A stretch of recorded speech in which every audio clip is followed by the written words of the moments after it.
উত্তর আকাশে গগন ফাটা রোদে রোদ উঠেছে। দূর আকাশে সূর্যের তাপে খাল বিল নদী নালা রাস্তাঘাট সব শুকিয়ে একাকার, ধুলো উড়াচ্ছে চারিদিকটা। সকাল ৮টা বাজে, মানুষজন ছোটাছুটি করছে এই প্রচণ্ড রোদের তাপে নিজেদের কর্মস্থলে। আঁকাবাঁকা রাস্তা ধরে নিজেরা নিজেদের কর্মস্থলে ছুটেছে, আপ্রাণ চেষ্টা করছে। ইটপাটকেলে দূষিত এই শহরটাতে কালো ধোঁয়ায় ছেয়ে গেছে কলকারখানা আর যানবাহনের কোলাহল। শহরটা যেন মুখরিত হয়ে উঠেছে। গাড়ির হর্ন, মানুষের কোলাহল শহরটাকে যেন এক বিসর্জনময় বিরাজময় করে তুলেছে। ছাত্রছাত্রীরা, মানুষজন ছুটছে তাদেরও নিজ গন্তব্যের উদ্দেশ্যে। প্রচণ্ড এই রোদের তাপে রাস্তার উপরে তাকিয়ে দেখতে পাওয়া যায় একটি ছেলে পায়ে হেঁটে চলেছে তার ভার্সিটির উদ্দেশ্যে। প্রচণ্ড রোদে ছেলেটা ঘেমে একাকার, কাঁধে ব্যাগে হাত, পুরনো আমলের ঘড়ি, চোখে পাওয়ার দেওয়া কালো ফ্রেমের চশমা, মাথায় তেল, চুলগুলো উস্কো খুস্কো আঁচড়ে নেওয়া, পরনে সাদা রঙের একটি শার্ট, কালো রঙের পায়ে গ্রাম্য স্যান্ডেল। প্রচণ্ড এই রোদে ছেলেটা ঘেমে একাকার। ছেলেটার এই পরিণাম, ঘেমে গেছে যে ঘামের কারণে ছেলেটার টি শার্ট লেগে গেছে শরীরের সাথে। ছেলেটা প্রচণ্ড রোদে হেঁটে চলেছে ভার্সিটির উদ্দেশ্যে। বেশ খানিকটা পথ পায়ে হেঁটে ভার্সিটির সামনে চলে আসে। ছেলেটার দিকে সবাই হা করে তাকিয়ে আছে, যেন ছেলেটা দেখতে কেমন, যেন শহরের সাথে ম্যাচ হচ্ছে না ছেলেটার হাঁটা চলা পোশাক আশাক কেমন যেন আদি যুগের মানুষ। ছেলেটা ভার্সিটির সামনে এসে চোখ থেকে চশমাটা খুলে ভার্সিটির নামটা ভালো করে দেখে চশমাটা মুছে আবার পরে নিয়ে সামনে এগিয়ে যেতে থাকে। ভার্সিটির ভেতরে প্রবেশ করে এদিক ওদিক একবার তাকিয়ে কোনো দিকে আর না গিয়ে সোজা প্রিন্সিপালের রুমের উদ্দেশ্যে রওনা দিয়েছে।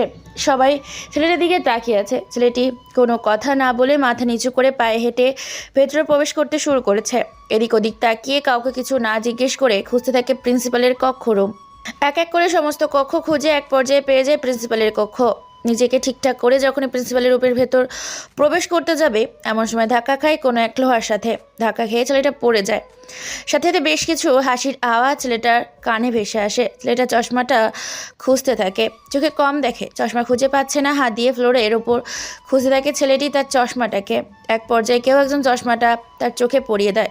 এবার ছেলেটা চশমাটা ভালো করে পরে নিয়ে উঠে দাঁড়ায়। ছেলেটা উঠে দাঁড়ানোর সাথে সাথে কেউ একজন কোকিল কুহু ময়নাটিয়া শালিক টুনটুনির মিষ্টি সুরে বলে ওঠে, কি রে শালিনী, এ তো দেখি ধাক্কা লেগে পড়ে গেল সাদা ফ্লোরে। তাই তো দেখছি প্রিয়াঙ্কা, কিন্তু এই ছেলে তুমি এখানে কি করছো?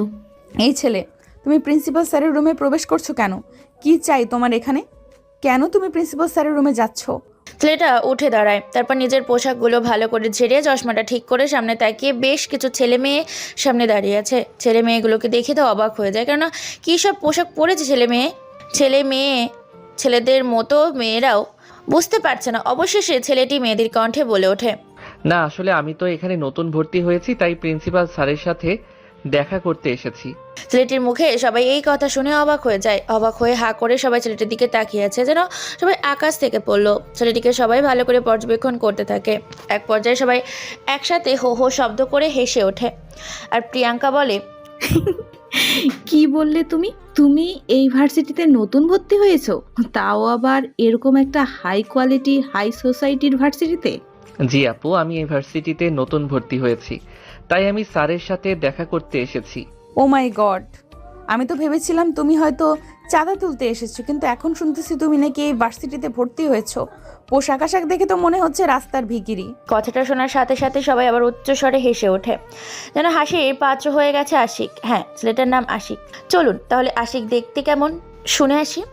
আশিক লম্বায় বেশ মিডিয়াম সাইজের, রোগা পাতলা শরীর, যেন হালকা দমকা হাওয়া দিলে উড়ে যাবে। আশিক শ্যামলা বর্ণের, ছেলেটি দেখতে চিকন, কেমন যেন রোগা পাতলা দেখতে, অদ্ভুত। সরল সাদা গ্রামের ছেলে, দেখতে কেমন যেন গায়ে ক্ষেতের মতো লাগছে। মাথায় চকচক করছে তেল, চুলগুলো ভালো করে সেট করে উল্টো করে আছড়ে নেওয়া। শরীরের পোশাক আশাক দেখেই বোঝা যাচ্ছে রাস্তার ভিখারি। এমন সময় ছেলেটি বলে ওঠে, আমাকে যেতে দিন আপনারা, আমি স্যারের সাথে একটু কথা বলি। আরে প্রিয়াঙ্কা, এ কোনো কথাকার জঙ্গলি? এ তো দেখি নিজের সহপাঠীদেরকেই বলছে আপনি। হারে, তুই এদের কথা বাদ দে, এরা সব গাইয়া আবাল, কোথা থেকে যে আসে বুঝি না। রাস্তার মাঝে মানুষ হওয়া ছেলেপেলেগুলোও যে আজকাল এইরকম একটা ভার্সিটিতে ভর্তি হতে পারে সেটা জানতাম না। আপু, আমার দেরি হয়ে যাচ্ছে, প্লিজ আপনারা আমাকে যেতে দিন, স্যারের সাথে আমাকে কথা বলতে হবে। চুপ বেটা, খ্যাত গাইয়া আবাল, জঙ্গলি কোথাকার, যার সাথে পরে কথা বলিস, আগে আমাদের সাথে তো কথা বল। এসব কি পরে এসেছে? আর তোর শরীর থেকে তো দুর্গন্ধ বের হচ্ছে কেন? দেখে তো মনে হচ্ছে তুই বেশ কিছুদিন ধরে গোসল করিসনি। আর তুই কি না এরকম একটা দামি ভার্সিটিতে ভর্তি হয়েছিস? প্রিন্সিপালের রুমের বাইরে এরকম কোলাহল শুনতে পেয়ে প্রিন্সিপাল বাইরে আসতে থাকে। আশিক কিছু বলতে যাবে এমন সময় প্রিন্সিপাল বের হয়ে বলে ওঠে, এই, এখানে কি হয়েছে? তোমরা এভাবে গন্ডগোল করছো কেন? প্রিন্সিপালের গলার আওয়াজ শুনে সবাই চুপ হয়ে যায়। কেউ কোনো কথা না বলে সবাই চুপচাপ আছে। প্রিন্সিপাল আবার জিজ্ঞেস করে ওঠে, কি হয়েছে তোমাদের? এখানে এত চেঁচামেচি কিসের? আর তোমরা এখানে দাঁড়িয়ে আছো কেন? তোমাদের ক্লাসে যাওনি কেন? প্রিন্সিপালকে দেখে বেশ অনেকটা অবাক হয়ে যায় সবাই মিলে। বেশ কিছু সময় নীরবতা কেটে গেলে প্রিয়াঙ্কা বলে ওঠে, আসলে স্যার, এই ছেলেটা এই কলেজে ভর্তি হয়েছে, আপনার সাথে দেখা করতে চাই, ওকে দেখিয়ে দিচ্ছিলাম আপনাকে। প্রিন্সিপাল এবার আশিকের দিকে তাকায়। আশিকের দিকে তাকিয়ে তো অবাক হয়ে যায়। তার প্রিন্সিপাল বলে ওঠে, আরে আশিক, তুমি এখানে? চলো কেবিনে চলো। জি স্যার, গতকাল রাতে শহরে এসেছি আর ভার্সিটিতে আজকে আসলাম আপনার সাথে দেখা করতে। তোমরা সবাই ক্লাসে যাও। আর এ হচ্ছে গ্রাম থেকে আসা আশিক। আজ থেকে তোমাদের সাথে তোমাদের ডিপার্টমেন্টে পড়বে, বিজ্ঞান বিভাগের ইংলিশ ডিপার্টমেন্টে। তারপর কেউ আর কোনো কথা বলে না। প্রিন্সিপাল সাহেবের সাথে কেবিনে গিয়ে আশিক কথা বলে। কথা শেষ করে প্রিন্সিপালের সাথে তাকে তার ক্লাসরুমে নিয়ে যায় এবং ক্লাসে সবার সাথে পরিচয় করিয়ে দেয় আর বলে ওঠে, ওর নাম হচ্ছে আশিক। ও আজ থেকে তোমাদের সাথে এখানে পড়ালেখা করবে। তোমরা ওর সাথে ভালো আচরণ করবে আশা করি। তারপর প্রিন্সিপাল চলে যায়। আশিক শেষের একটা বেঞ্চে গিয়ে বসে পড়ে। পুরো ক্লাস শান্ত নিস্তব্ধ। এখানে প্রিয়াঙ্কা, শালীন তার পুরো দল আছে। শেষের একটা বেঞ্চে একাই গিয়ে বসে আছে আশিক। এমন সময় স্যার একটা প্রশ্ন করে, আচ্ছা, তোমরা কি কেউ বলতে পারবে মাফিয়া কাকে বলে? আর যে মাফিয়া সে তো আমাদের মতো মানুষ, তাহলে সে কেন মাফিয়া হয়েছে? সে আমাদের মতো সাধারণভাবে জীবনযাপন কেন করতে পারে না? কেউ কোনো কথা বলে না। পুরো রুম নিস্তব্ধ, শুনশান। স্যার সবার দিকে চেয়ে আছে কিন্তু কেউ কোনো কথা বলে না। এমন সময় বলে ওঠে, প্রিয়াঙ্কা, তুমি ভার্সিটির সেরা একজন স্টুডেন্ট, তুমি কি বলতে পারবে মাফিয়া কাকে বলে? আর কেনই বা সে মাফিয়া হয়েছে? প্রিয়াঙ্কা বুঝতে পারে না সে কি বলবে।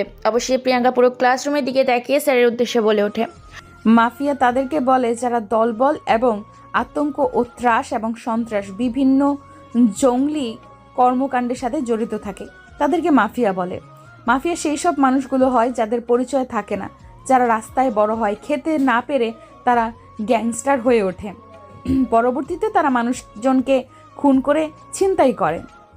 মাফিয়াগুলো সমাজের জন্য উপকারী নয়, বরং ভয়ঙ্কর। মাফিয়া মানে আতঙ্ক, ভয়। কথাগুলো বলে বসে যায় প্রিয়াঙ্কা। কেউ কোনো কথা বলে না। স্যার আবার জিজ্ঞাসা করে সবাইকে, কিন্তু তার কেউ কোনো কথা বলে না। পুরো ভার্সিটি শান্ত চুপচাপ হয়ে আছে। প্রিয়াঙ্কার মুখে এই কথা শুনে সবাই ক্লাসরুমে শেষের বেঞ্চে বসে থাকা ছেলেটির মুচকি হাসি দেয়। তার মুচকি হাসিটা স্যার দেখে ফেলে। এমন সময় স্যার ছেলেটার কাছে গিয়ে বলে ওঠে, এই ছেলে, তোমার নাম তো আশিক। এখনই প্রিন্সিপাল স্যার তোমার সাথে পরিচয় করে দিয়ে গেল। তোমার শরীরে এমন অবস্থা কেন? দেখে মনে হচ্ছে তুমি কোনো ময়লার ডাস্টবিন থেকে উঠে এসেছো। এই ছেলে, তোমার কি মনে হয় না তোমার সহপাঠীদের দেখোনি তারা কিভাবে পরিপাটি হয়ে ভার্সিটিতে এসেছে? তুমি নোংরার ডাস্টবিন নিয়ে ভার্সিটিতে এসেছো আর তুমি হাসলে কেন? আচ্ছা বলো তো, মাফিয়া কাকে বলে এবং তারা মাফিয়া কেন হয়? সেটা কি বলবে বুঝতে পারে না। ছেলেটা এখন যেন পুরোপুরি ফেঁসে গেছে। মুচকি এসে নিজেই নিজের কপালে চাপড়াচ্ছে। বেঞ্চ থেকে উঠে দাঁড়ায়। তারপর মাথা নিচু করে একবার পুরো ক্লাসরুমের দিকে তাকিয়ে শান্ত কণ্ঠে বলতে শুরু করে, স্যার, মাফিয়া তাদেরকে বলে যারা নিজেদের জীবন বাজি রেখে বিভিন্ন সন্ত্রাসীর সাথে মোকাবেলা করে বিজয় অর্জন করে। মাফিয়াও তাদেরকে বলে যারা অন্যায় হওয়া থেকে অপরাধগুলো আটকায়, নিজেদের জীবনটাকে ঝুঁকিতে ফেলে। যেমন সব মাফিয়া ভালো না, তেমন কিন্তু সব মাফিয়ারা খারাপ না। কিছু কিছু মাফিয়া আছে যারা সমাজের জন্য কল্যাণ বয়ে আনে। এতটুকু বলেই থেমে যায় আশিক নামের ছেলেটা। সবাই হা করে ছেলেটার দিকে তাকিয়ে আছে। ছেলেটাকে দেখতে কেমন যেন ইনোসেন্ট, সরল, সাদা। স্যার আবার বলে ওঠে, আচ্ছা ঠিক আছে, তুমি বলো তো মাফিয়ারা কেন মাফিয়া গ্যাংস্টার হয়ে ওঠে? তারা তো সাধারণ মানুষ, তাহলে তারা মাফিয়া হয় কি করে? মাফিয়ারা অন্য গ্রহের মানুষ না, তারা আমাদের মতো রক্তে মাংস দিয়ে তৈরি করা, তবে তাদের হৃদয়ে আছে মনুষ্যত্ব আছে। মাফিয়ারা সেই সব মানুষকে হত্যা করে যারা অপরাধ করে। কোনোদিন শুনেছেন গ্যাংস্টার ডলার কোনোদিন অন্যায় করেছে, নিরপরাধ মানুষকে মেরেছে? মারিনি, কেননা তাদেরও মন থাকে, মাফিয়া হয়ে ওঠে তখন যখন সমাজের আশেপাশের মানুষগুলোর দিকে তাকিয়ে দেখতে পাই তারা সেসব গরিব দুঃখী মানুষের উপরে অত্যাচার করছে, কিন্তু তাদের ন্যায্য বিচার পাইয়ে দেওয়ার মতো কেউ নেই। তখন তাদের মধ্যে থেকে কেউ একজন তাদের প্রতি উত্তরে জবাব দেয়। সময়ের সাথে সাথে সেও একজন মাফিয়া হয়ে ওঠে, ধীরে ধীরে একজন গ্যাংস্টার, তারপর তারা আতঙ্ক ছড়িয়ে পড়ে পুরো দুনিয়াতে। কতটুকু বলে থেমে যায় আশিক। আশিক নামে ছেলেটা তারপর থপ করে বসে পড়ে। সবাই অবাক হয়ে ছেলেটার দিকে তাকিয়ে আছে।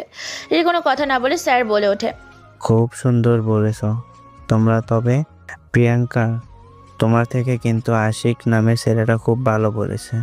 কেননা সব মাফিয়া কিন্তু শুধু নিজের ক্ষমতা দেখানোর জন্য মাফিয়া হয় না, সমাজের কল্যাণ বয়ে আনার জন্য কিন্তু গরিব দুঃখীদের পাশে দাঁড়ানোর জন্য মাফিয়া হয়ে ওঠে। তারপর ক্লাস শেষ করে সবাই চলে যায়। এইভাবে দেখতে দেখতে প্রায় সব কটা ক্লাস শেষ করে ভার্সিটি প্রায় ছুটির সময়। এমন সময় মাথা নিচু করে আশিক ভার্সিটি থেকে বেরিয়ে যাচ্ছে। পেছন পেছন প্রিয়াঙ্কা বলে ওঠে, এই যে মিস্টার আশিক, আমরা কি ফ্রেন্ড হতে পারি?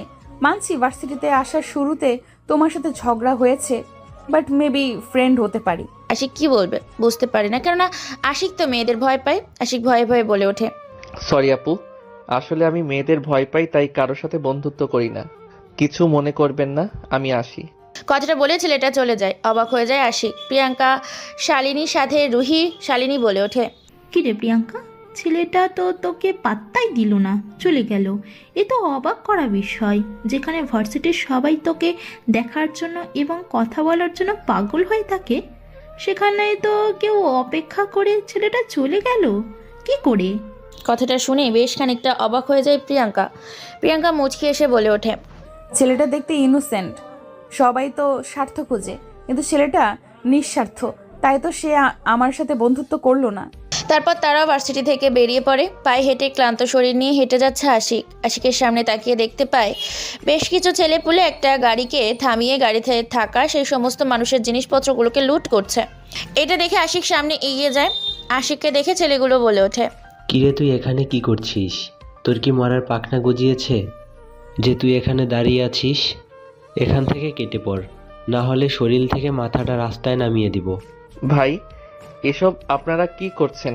এটা তো অন্যায়। সাধারণ মানুষকে কেন আটকে রেখেছেন? বেটা তুই কি চোখে দেখতে পারিস না? আমরা তাদেরকে লুট করছি। এদের কাছে প্রায় 4 লক্ষ টাকার গহনা আছে, তাই ওদের গাড়িটাকে আটকে দিয়ে তাদেরকে লুট করছি। আর আমরা হলাম লিটন ভাইয়ের ছেলেপেলে। ভাই, মানুষের ক্ষতি করে আপনাদের লাভ কি? প্লিজ ওনাদের ছেড়ে দিন। তোর সাহস হয় কি করে আমাদের কাজে বাধা দেওয়ার? এই শালাকে ধরতো, আজকে ওকে জন্মের শিক্ষা দিয়ে দেই। শালাকে দেখতে তো ক্ষেত মনে হচ্ছে, গ্রাম থেকে উঠে আসা একটা ময়লার ডাস্টবিন। সে কিনা আমাদের কোনটা ন্যায় আর কোনটা অন্যায় শিখাতে এসেছে। কথাটা বলে সবাই মিলে এলোপাত্রই মারতে থাকে আশিক নামের ছেলেটাকে। আশিক নামের ছেলেটা নিরুপায় কি করবে বুঝতে পারে না, মার খেতে থাকে। এতজনের সাথে পেরে ওঠে না, সবাই বেধড়ক মারতে মারতে প্রায় হাত পাগুলোকে রক্তাক্ত করে ফেলেছে। এক পর্যায়ে ছেলেগুলো চলে যায়। তারপর মানুষগুলো এসে আশিককে তুলে দাঁড় করায়। আশিক নিজের কাপড়গুলো ঝেড়ে রওনা দেয় মার খাওয়া অক্লান্ত শরীর নিয়ে তার নিজ গন্তব্যের উদ্দেশ্যে। শহরের ভিতর ছোট্ট একটা বস্তিতে প্রবেশ করে আশিক। নিজের একটা ছোট্ট রুমের ভেতর গিয়ে ফ্রেশ হয়ে হালকা কিছু খেয়ে নেয়। রাত 1টা বাজে। চারদিকটা নিস্তব্ধ শুনশান। আকাশে চাঁদ উঠেছে। চাঁদের সাথে তারা চারদিকটা নিস্তব্ধ নেই, কোনো মানুষের কোলাহল নেই, কোনো শহরের অস্তিত্বহীন শহরের কোলাহল নেই, কোনো পাখির কিচিরমিচির নেই। নিস্তব্ধ এই গভীর রাতে শুধু বয়ে চলেছে একাধারে মৃত বাতাস। খোলামেলা আকাশ ল্যাম্পপোস্টের আলোতে চারদিকটা আলোকিত হয়ে উঠেছে। ভয়ঙ্কর কণ্ঠে জড়সড় হয়ে ল্যাম্পপোস্টের পাশে বসে আছে একটি রক্তমাখা শরীর নিয়ে মানুষটি ভয়ে ও আতঙ্কে আছে। চোখগুলো লাল রক্তবর্ণ ধারণ করেছে ভয়ে। গলা থেকে আওয়াজ বের হচ্ছে না। লোকটা বুঝে গেছে তার মৃত্যু নিশ্চিত, কেননা তার সামনে যে স্বয়ং দাঁড়িয়ে আছে আন্ডারওয়ার্ল্ডের গডফাদার ডলার, যে বলে কম মারে বেশি, বোঝায় কম, গুলি করে বেশি, ইশারা দেয় কম, খুন করে বেশি। ছেলেটার হাত কাঁপাকাঁপি শুরু করেছে। ছেলেটা ভয়ে আছে, আতঙ্কে আছে, গলা দিয়ে কোনো আওয়াজ বের হয় না। সামনে দাঁড়িয়ে থাকা ব্যক্তিটিকে দেখে ছেলেটার পুরো শরীর ঘেমে একাকার। রক্তের সাথে শরীরের ঘামগুলো পিচ ঢালা রাস্তার ওপর বৃষ্টির মতো টপ টপ করে পড়তে থাকে। লোকটা কোনো কিছু বুঝে ওঠার আগেই পেছন থেকে একটা ধারালো অস্ত্র বের করে অজানা সেই আগন্তুক এফোর করে বের করে দেয় ভয় তো সেই লোকটার শরীরের ভেতর। এরপর ওপর হয়ে শরীরের ভেতর থাকা সমস্ত অঙ্গ প্রত্যঙ্গ বের করে আনে বাইরে। মাটিতে পড়ে যাওয়ার আগেই লোকটা শরীরটা মাথাটা আলাদা করে ফেলে এক কোপে। গলা কাটা মাথাহীন লাশটা গলা ভেতর ছুরিটা ঢুকিয়ে দিয়ে রশির সাথে পেঁচিয়ে ল্যাম্পপোস্টে ঝুলিয়ে দিয়ে পরপর বেশ কয়েকটা গুলি করে ডেড বডিটার ওপর রক্ত ঝরতে থাকে শরীর থেকে। তারপর মুচকি এসে সেখানে একটা চিঠি ফেলে রেখে চলে যায় সেই অজানা কালো ধোয়া, অজানা অপ্রকাশিত সেই আগন্তুকটি। পরের দিন সকালে থানার ভেতর বসে ইকবাল সাহেব চায়ের কাপে চুমুক দিয়ে ম্যাগাজিন পড়ছে, আর ডলার এন্ড দ্য ডিলার দুই ভাইয়ের ছোট্ট একটা ম্যাগাজিন। এমন সময় হাঁপাতে রুমের ভেতর প্রবেশ করে হাবিলদার রফিক মিয়া। রফিককে এইভাবে হাঁপাতে দেখে ইন্সপেক্টর ইকবাল সাহেবের অতি আগ্রহের দৃষ্টিতে তাকিয়ে বলে ওঠে, কী ব্যাপার মিস্টার রফিক সাহেব, আপনি এইভাবে কাঁপতে কাঁপতে কোথা থেকে আসছেন আর এইভাবে ঘেমে গেলেন কি করে?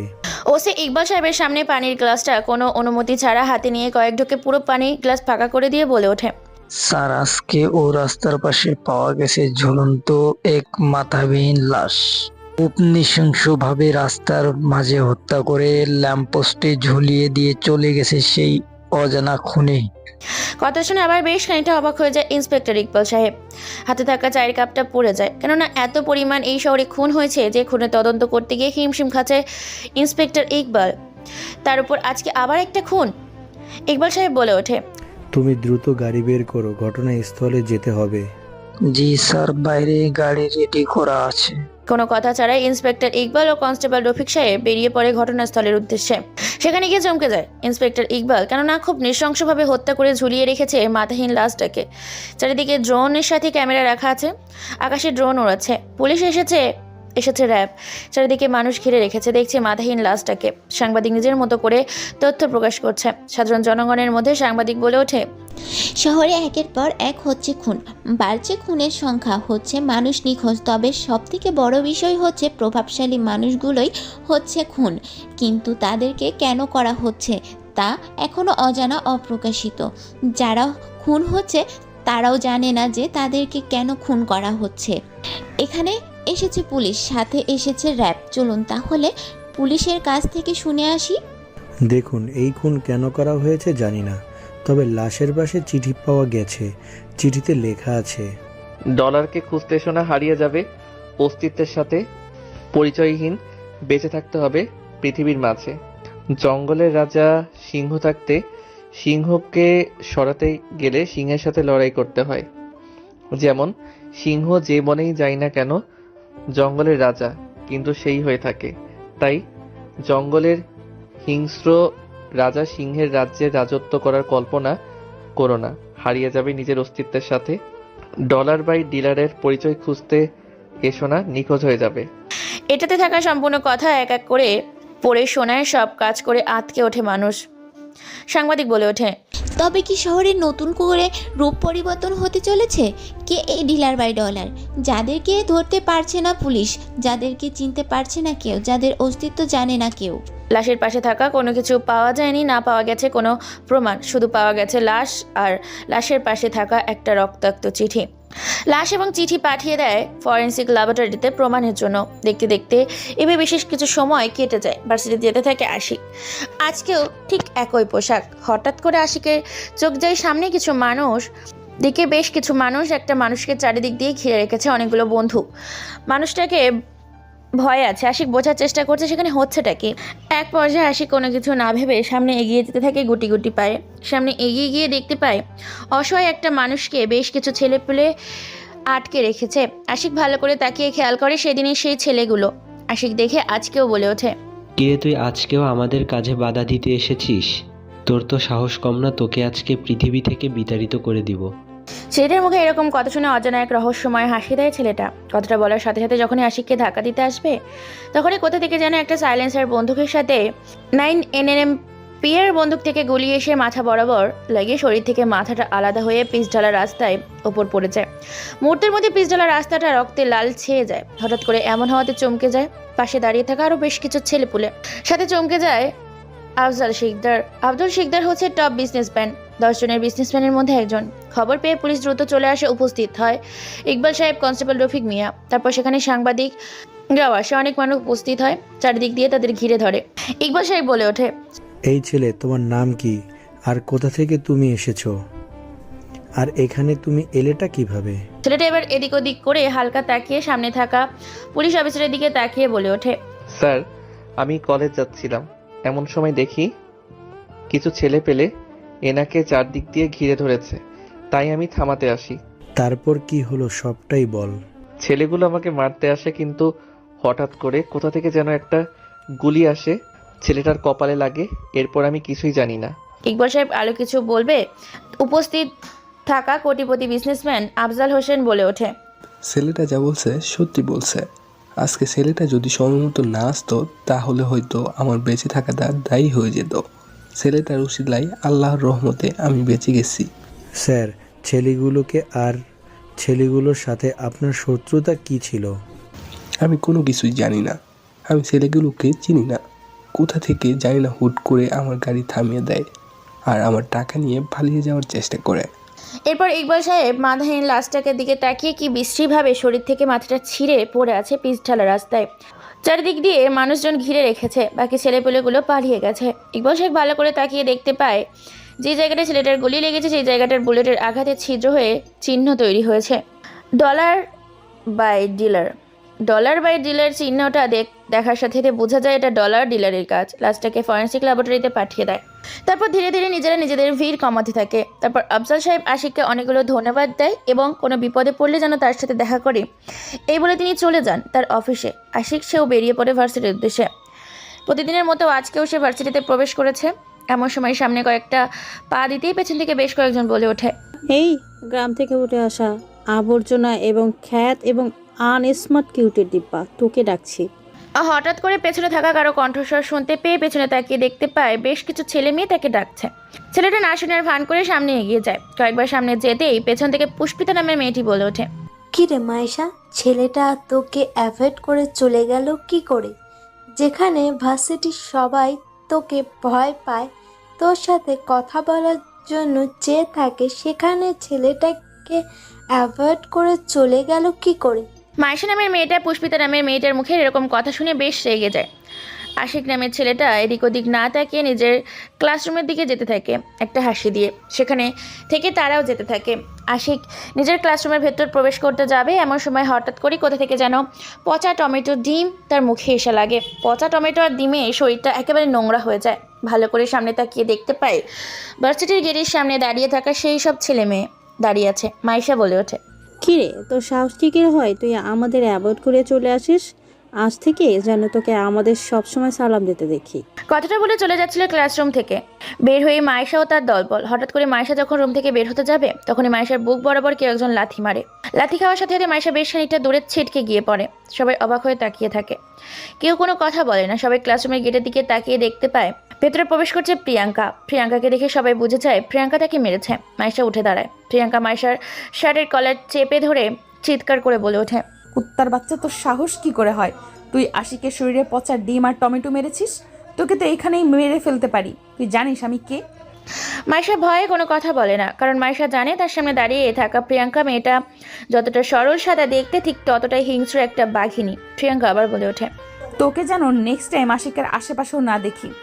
তোকে আমি কয়েকদিন ধরে খেয়াল করছি, তুই আশিককে বিরক্ত করছিস। কথাটা বলে আশিককে ক্লাসরুম থেকে বের করে টানতে টানতে নিয়ে যায় ক্যান্টিনে। অন্যদিকে পুষ্পিতা মাইশাকে উদ্দেশ্য করে বলে ওঠে, কিরে মাইশা, তোকে প্রিয়াঙ্কা এতগুলো থ্রেড দিয়ে চলে গেল আর তুই কিছুই করতে পারলি না? কি হয়েছে বল? মাইশা কোনো কথা বলে না। মাইশা শুধু একটা মুচকি হাসি দেয়, যে হাসির মানে অজানা। মাইশা মুচকি এসে ভয়ত দৃষ্টিতে পুষ্পিতার দিকে তাকিয়ে বলে ওঠে, আরে তুই কোনোদিন শুনেছিস মাফিয়া কুইনের কথা? হ্যাঁ শুনেছি, খুব ভয়ঙ্কর একজন গ্যাংস্টার, সহজে তার দেখা পাওয়া যায় না। সে খুব শান্ত প্রকৃতির একজন খেলোয়াড়। তবে যাকে মারতে যায় তাকে না মারা পর্যন্ত সে ফেরত আসে না। তুই কাউকে বলিস না বল, নিষেধ আছে। শুধু তোকে বলছি, সাবধানে থাকবি ওই প্রিয়াঙ্কার কাছ থেকে। ওই আসলে প্রিয়াঙ্কা না, মাফিয়া কুইন। লাইন থেকে অনেক আগেই বের হয়ে গেছে তার গ্যাংটাকে। আমি কাজ করতাম, কিন্তু গ্যাংটা এখন আর সে চালায় না। তাহলে তুই তাকে ভয় পাচ্ছিস কেন? সে তো আর একটা গ্যাংস্টার নয়, সাধারণ একজন। তুই হয়তো ওর সম্বন্ধে জানিস না, তাই এসব বলছিস। এখন চুপচাপ এখান থেকে কেটে পড়। তারপর তারাও বাইরে চলে যায়। এদিকে তারা ক্যান্টিনে বসে তারপর প্রিয়াঙ্কা বলে ওঠে, এই ছেলে, তুমি গ্রাম থেকে উঠে এসেছো, তুমি প্রতিবাদ করতে পারো না? তোমার সাথে সবাই অন্যায় করছে, তুমি দেখতে আসো কেন? আসলে আপু, আমার তো ভয় করে, তাই আমি কারোর সাথে তেমন কথা বলি না। তোকে দেখে তো এখন আমার নিজেরই রাগ হচ্ছে, ভিতর ডিম কোথাকার। আসলে ছোটবেলায় শুনেছিলাম মায়ের কাছে শহরের মানুষগুলো খুব বদমেজাজি হয়ে থাকে, তাই কারোর সাথে আমি তেমন কথা বলি না, যদি আমার কোনো ক্ষতি করে দেয়। চলো তুমি আমার সাথে শপিং মলে। কাল থেকে এইসব পোশাক পরে তোমাকে আসতে হবে না ভার্সিটিতে। আমি যা পোশাক কিনে দেবো তাই পরে আসবে। তারপর প্রিয়াঙ্কা, শালিনী আরও কিছু মেয়ে আশিককে জোর করে নিয়ে যায় একটি শপিং মলে। তারপরে সেখানে বেশ কিছু শপিং করে, তারপর খাওয়া দাওয়া করে রেস্টুরেন্ট থেকে বেরিয়ে পড়ে। আশিক একটা রিক্সা ভাড়া করে দেয়, চলে আসে রিক্সা করে আশিক। তারাও চলে যায় তাদের নিজ গন্তব্যে। দেখতে দেখতে এইভাবে সন্ধ্যা পেরিয়ে রাত হয়, রাত 1টা। সবাই ঘুমে আচ্ছন্ন, চারদিকটা নিস্তব্ধ। যানবাহন কোলাহল নেই পরিবেশে, শীতল ঠান্ডা বয়ে যাচ্ছে মৃদু বাতাস। এমন সময় ল্যাম্পপোস্টের আলোতে আলোকিত হয়ে আছে পুরো রাস্তা জুড়ে। পিচঢালা রাস্তার ওপর হাঁটু ভাঁজ করে দুইজন ছেলে অজর ধারায় কেঁদে চলেছে। সামনে এক অজানা ব্যক্তি দাঁড়িয়ে আছে। অজানা ব্যক্তিটির হাতে ধারালো এক রামদা, কোমরে রাখা আছে AK-47 বন্দুক। অজানা আগন্তুকের মনের সুখে সিগারেট টানতে থাকে। আগন্তুকটার এরকম কর্মকাণ্ডে ছেলেগুলো কেড়ে একাকার, চোখের পানি অঝোর ধারায় ফেলছে। ছেলেগুলো বুঝে গেছে তাদের মৃত্যু নিশ্চিত। আগন্তুকটার পরনে কালো প্যান্ট, কালো জ্যাকেট, কালো স্যুট, কালো মুখোশ, মাথায় কালো ক্যাপ, নিজেকে কালো কাপড় দিয়ে আবৃত করে নেওয়া। পোশাকের ডিজাইন করে লেখা আছে ডলার ভাই ডিলার। আগন্তুকটা হাসি থাকে। আগন্তুকটার উচ্চ হাসিতে যেন পরিবেশটা থই থই করে কেঁপে ওঠে। বাতাসের গতিবেগ যেন বেড়ে যায়। শীতল আবহাওয়াতে ছেলেগুলো ঘেমে একাকার। ভয়ে ছেলেগুলোর হাত পা কাঁপাকাঁপি শুরু করেছে। রাত নামে ছেলেটার কোনো কিছু বলে ওঠার আগেই ধারালো একটা কোনো কিছু তার পেটের ভেতর ঢুকিয়ে এফোর ওপর করে আগন্তুকটা।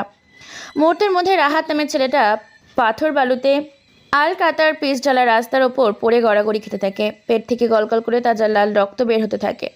পাশে দাঁড়িয়ে থাকা জিসান নামের ছেলেটা ভয়ে গলা শুকিয়ে যায়। চোখের সামনে নিজের মৃত্যুকে দেখতে চিৎকার করতে ইচ্ছা করছে, কিন্তু গলা দিয়ে যে আওয়াজ বের হচ্ছে না। অজানা সে আগন্তুকটা বলে ওঠে, তোদের সাহস হয় কি করে এই ডলার বেঁচে থাকতে তোরা ডিলারকে মেরে ফেলিস? তোরা জানিস না ডলারের প্রাণ হচ্ছে ডিলার? রাহাত নামে ছেলেটা রাস্তার ওপর গড়াগড়ি খেতে থাকে। এই দৃশ্য দেখে হাসতে থাকে সেই আগন্তুক। আরেকটা ব্র্যান্ডের সিগারেট জ্বালিয়ে টানতে থাকে। তারপর পাশে দাঁড়িয়ে থাকা জিসান নামে ছেলেটার দিকে একটা সিগারেট বাড়িয়ে দিয়ে বলে ওঠে, সিগারেট খাও, ঠান্ডা হও, আর সত্যি করে বল তোরা কার সাথে হাত মিলিয়ে আমার ভাইয়ের সাথে তোরা নির্মম অন্যায় করেছিস। তবে এটা ভাবিস না যে তুই বেঁচে যাবি। ঘুমন্ত সিংহকে তোরা জঙ্গলের বাইরে ডেকে এনেছিস। সিংহকে জঙ্গলে মানায়, বাইরে নয়। জঙ্গলের বাইরে যখন সে আসে তার হিংস্রতা দেখে আশেপাশের মানুষগুলোর প্যান্ট নষ্ট হয়ে যায় এমনিতেই। ডলারের মুখে এরকম কথা শুনে চমকে ওঠে। ভয়ে ও আতঙ্কে শ্বাস নেওয়াটাও যেন কষ্টকর হয়ে দাঁড়িয়েছে। ভয়ে গলা দিয়ে কোনো আওয়াজ বের হয় না, শুধু কাঁপতে থাকে। আশিক ছেলেটার দিকে তাকাতে ছেলেটা চমকে যায়। ভয়ে কয়েক হাত পিছিয়ে যায় আশিক। ঈশায় ছেলেটাকে বলে, কিন্তু ছেলেটা কোনো কিছুই বলছে না। সে হঠাৎ করে রাহাত নামে ছেলেটার বুকের ওপর পা রেখে শরীর থেকে মাথাটা মুহূর্তের মধ্যে আলাদা করে ফেলে। তারপর পরপর বেশ কয়েকটা AK-47 দিয়ে গুলি করে। গুলির শব্দে আশপাশটা জন্তু জানোয়ার পশু পাখিগুলো যেন চিৎকার দিয়ে তাদের নিজ বাসস্থান ছেড়ে পালিয়ে যায় অন্য কোনো গন্তব্যের উদ্দেশ্যে। গুলির বিকট আওয়াজে পুরো জঙ্গলের মধ্যে রাস্তাটা কেঁপে ওঠে। দুই পাশে গোরস্থানের ওপর পাশে জঙ্গল, অন্য পাশে পাহাড়, অন্ধকার, চারিদিকে ভীষণ অন্ধকার পরিবেশটা হয়ে উঠেছে। জিসি নামে ছেলেটা আরও চমকে যায়। আগন্তুকটা বন্দুকটা নাকের কাছে এনে বন্দুকের গরম ধোঁয়াটা সুখে হাসতে থাকে। চিৎকার করে বলে ওঠে, জঙ্গলের রাজা একজনই থাকে, আর সেই রাজাটা থাকে সবসময় সিংহ।